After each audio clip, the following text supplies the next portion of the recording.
নমস্কার। পশ্চিমবঙ্গ রাজ্য বিজেপি সভাপতি তাহলে কে হতে চলেছেন? প্রথম থেকেই যে নামটি সামনে আসছিল তা হচ্ছে দিলীপ ঘোষ।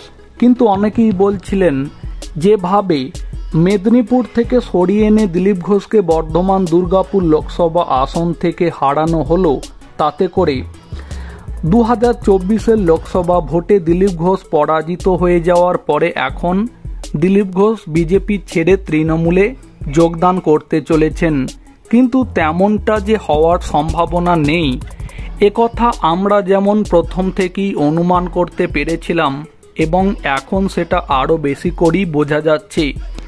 যেমন যদি আপনারা দিলীপ ঘোষের সোশ্যাল মিডিয়া প্ল্যাটফর্মটি ফলো করেন তাহলে আপনারাও দেখতে পাবেন যে দিলীপ ঘোষ যেমন শ্যামাপ্রসাদ মুখার্জির প্রয়াণ দিবস পালন করছেন, একই সাথে তিনি যেভাবে বিজেপি ভারত মাতার পুজো করে থাকে ঠিক একই রকমভাবেই দিলীপ ঘোষও সেটাই করছেন।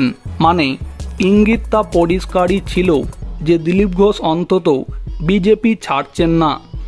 তবে অন্যদিকে পশ্চিমবঙ্গ রাজ্য বিজেপি সভাপতি থেকে সুকান্ত মজুমদারকে যে সরানো হচ্ছে এটা তো বোঝাই গিয়েছিল, কারণ যখন দেখতে পাওয়া গেল সুকান্ত মজুমদারকে কেন্দ্রীয় মন্ত্রীর দায়িত্ব দেওয়া হলো, একই সাথে সুকান্ত মজুমদার যেহেতু এবার 2024-এর লোকসভা ভোটে বালুরঘাট লোকসভা আসন থেকে জিতেছে, তাই তাকে একাধিক দায়িত্বে যে বিজেপি রাখবে না এটাও বোঝা গিয়েছিল।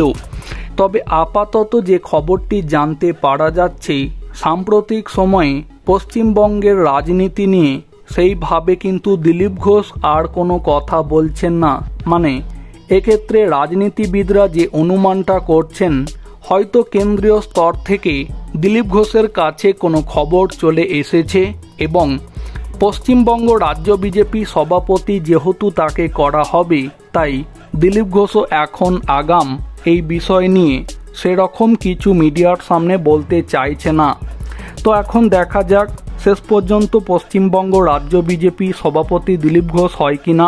তবে একটা মহল কিন্তু মনে করছেন যে দিলীপ ঘোষ যেভাবে এর আগে রাজ্য সভাপতি থাকাকালীন পশ্চিমবঙ্গে বিজেপির সংগঠনকে এগিয়ে নিয়ে গিয়েছে, এখন যদি আবারও সেই দায়িত্ব দিলীপ ঘোষের কাছে যায় তাহলে পশ্চিমবঙ্গ বিজেপি 2026-এর পশ্চিমবঙ্গ বিধানসভা ভোটের আগে আবারও যে শক্ত হয়ে উঠবে সে কথা একেবারেই অস্বীকার করা যায় না। তো প্রিয় দর্শক বন্ধু, আপনারা পশ্চিমবঙ্গ রাজ্য বিজেপি সভাপতি হিসাবে কাকে দেখতে চাইছেন কমেন্টে জানাতে পারেন। ভিডিওটিকে সম্পূর্ণ করে দেখার জন্য অসংখ্য ধন্যবাদ।